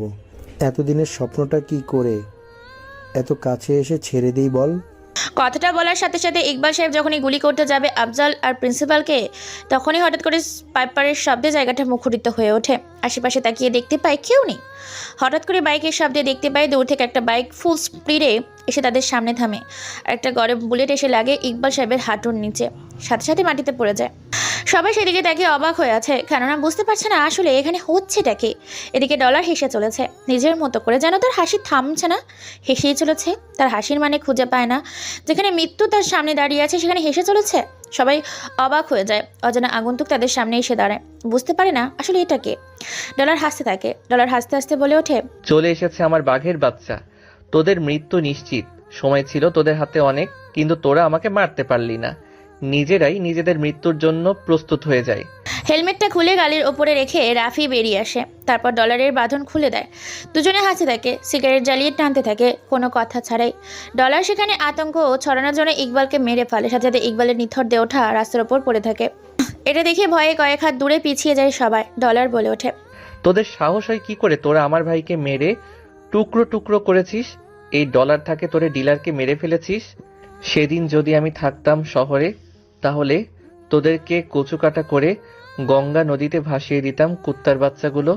কথাটা বলে শেষ করে সিগারেট হাত থেকে ফেলে দেয়, পা দিয়ে পিষে দেয়। এরপর অনেকের ইশারা দেয়। রনি যখনই গুলি করতে যাবে তখনই বাইকের সাথে থেমে যায় রাফি, কেননা পাশে তাকিয়ে দেখতে পায় একজন বাইক থেকে নেমে আসে। সাথে সাথে অজানা আগন্তুকটা প্রিন্সিপালের পায়ে গুলি করে। প্রিন্সিপাল ব্যথে চিৎকার করে ওঠে। অজানা আগন্তুকটা হেলমেট খুলে বলে ওঠে, আমি থাকতে তোরা আমার বস ইকবাল হোসেনকে মেরে ফেললি? তোদের এত বড় সাহস! লাফির হাতে গুলি লাগার কারণে রাফি হাত ধরে তাকে বন্দুকটা পড়ে যায়। হ্যাঁ, মাইশা হচ্ছে ইকবালের ডান হাত। ইকবাল মাইশাকে নিজের কাজের জন্য ব্যবহার করে। মাইশা যখনই গুলি করতে যাবে প্রিন্সিপাল আর আফজালকে, তখনই রকেটের মতো কেউ একজন দ্রুত বেগে এসে মাইশার হাত থেকে বন্দুকটা ছিনিয়ে নেয়। হঠাৎ করে ঝড়ের বেগে এসে বাইকটা স্ট্যান্ড করে বাইক থেকে নেমে পরপর আকাশে বেশ কয়েকটা গুলি চালায়। এটা দেখে প্রিন্সিপাল হাসতে হাসতে বলে ওঠে, চলে এসেছে আমার রাজ্যের রাজা, এবার তোরা কোথায় যাবি? তোদের মৃত্যু এবার নিচ্ছি। আমাকে ওঠাও my dear drug hand mafia queen. কথাটা শুনে সবাই সেদিকে তাকায়। ডলার কিছু বলে না। ডলার সিগারেট জ্বালিয়ে মনে সুখে টানতে থাকে। সবাই তার দিকে অবাক হয়ে তাকিয়ে আছে। প্রিন্সিপালের এমন কথা শুনে সেই অজানা আগন্তুকটা হাসতে থাকে। হাসতে হাসতে বলে ওঠে, হ্যাঁ হ্যাঁ, তোকে বাঁচাতে এসেছি। শুধু তোকে নয়, সবাইকে চিরদিনের জন্য বাঁচাতে এসেছি। কথাটা শুনে বেশ অবাক হয়ে যায়। প্রিন্সিপাল প্রিয়াঙ্কাকে তুলে দাঁড় করায়। প্রিন্সিপাল দাঁড়াতে পারে না, পায়ে গুলি লেগেছে। হাসতে হাসতে প্রিয়াঙ্কা নিজের মুখোশটা খুলে ফেলে। হ্যাঁ, প্রিয়াঙ্কা হচ্ছে আন্ডারওয়ার্ল্ডের ডাক হার্ট মাফিয়া কুইন। আফজাল সাহেব নিজের মেয়েকে এখানে দেখে বেশ অবাক হয়ে যায়। আফজাল সাহেব বলে ওঠে, আরে মা, তুই এখানে কি করছিস? আমাকে বাঁচাতে এসেছিস? আমাকে তুলে দাঁড় করা, আমাকে বাঁচা এদের হাত থেকে, আর এদের সবাইকে মেরে ফেল। এরা তোর বাবাকে এখানে মারতে চেয়েছে।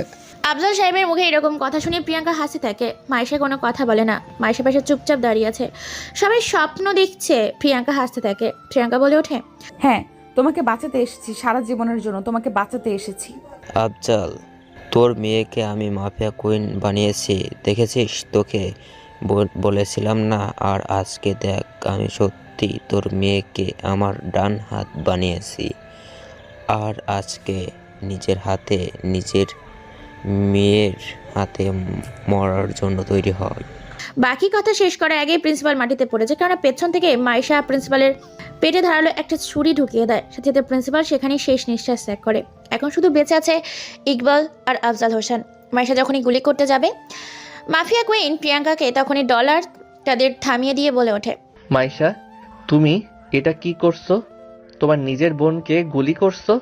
কথাটা শুনে সবাই থমকে যায়। আফজাল হোসেন অবাক হয়ে যায়। মাইশা বলে ওঠে, আমার বোন মানে? এই পৃথিবীতে তো আপন বলতে আমার কেউ নেই, তাহলে আমার বোন কোথা থেকে এলো? প্রিয়াঙ্কা, তুমি যাকে তোমার আসল বাবা বলে ডাকো, আফজালকে, সে তোমার আসল বাবা না। এরা 4 বন্ধু মিলে তোমাদের বাবা মাকে খুন করে। তারা এই রাজ্যের রাজা হয়েছিল। আমার ভাই ডিলারকে এরা হত্যা করে। তাই আমি প্রতিশোধ নেওয়ার জন্য এই শহরে আসি। আর এখানে এসে এক এক করে সবকিছু জানতে পারি যে এরা আসলে ছদ্মবেশে এই শহরের বড় বড় সেক্টরগুলোতে দায়িত্ব নিয়েছে। তাই এদেরকে কেউ কোনো কিছু করতে পারতো না। আমি শুধু আজকের দিনটার অপেক্ষা করছিলাম।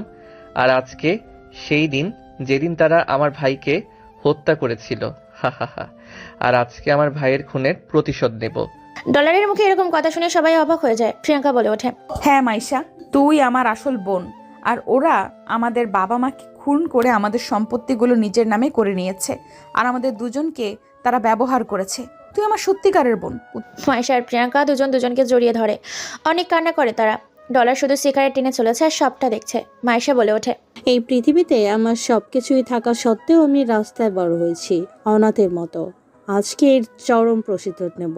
কথাটা বলে ইকবাল সাহেবের গলার ভেতর ধারালো ছুরি ঢুকিয়ে দেয়। তারপর টান দিয়ে শরীর থেকে মাথাটা আলাদা হয়ে যায়। রাস্তার উপরে লাফালাফি করতে থাকে মাথাবিহীন লাশটা। এক পাশে মাথা লাফালাফি করতে থাকে, অপর পাশে মাথাবিহীন লাশটা। তাজা লাল রক্তে এসে পুরো রাস্তা ভিজে গেছে। অন্যদিকে হঠাৎ করে আফজাল গুলি করতে যায় ডলারকে। তখনই ডলারকে বাঁচাতে গিয়ে মাইশার গুলি লাগে।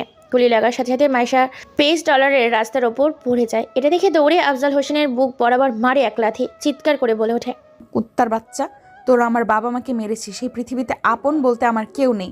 আর আজকে আমি আমার আপনজনকে খুঁজে পেয়েছি, তাকেও তোরা মারতে চাস? কথাটা বলে একের পর এক ছুরি দিয়ে পেটের ভেতর আঘাত করতে থাকে। মুহূর্তের মধ্যে ক্ষতবিক্ষত করে ফেলে আফজাল সাহেবের শরীরটাকে। মাটিতে পড়ে যায় আফজাল সাহেবের দেহটা।